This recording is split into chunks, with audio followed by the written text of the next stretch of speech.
Hello everyone, welcome back. In today's video, I'm going to show you the TEEHO door lock programming instructions step by step.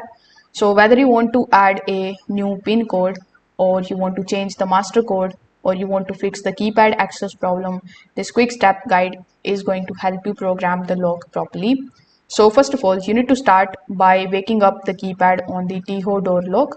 So once you have done that, you just have to simply press and hold the power button, which will be located on the inside unit of the lock. Now, some of the models may require you entering the current master code first before programming begins.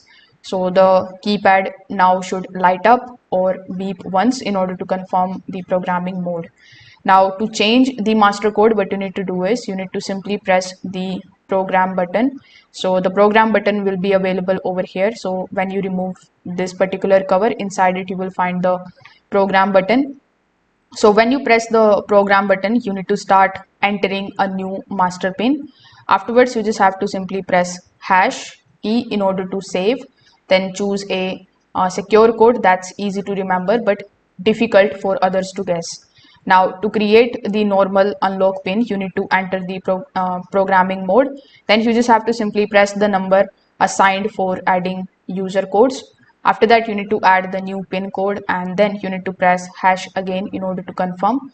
Most of the TEEHO locks support multiple user codes for family members and the guests.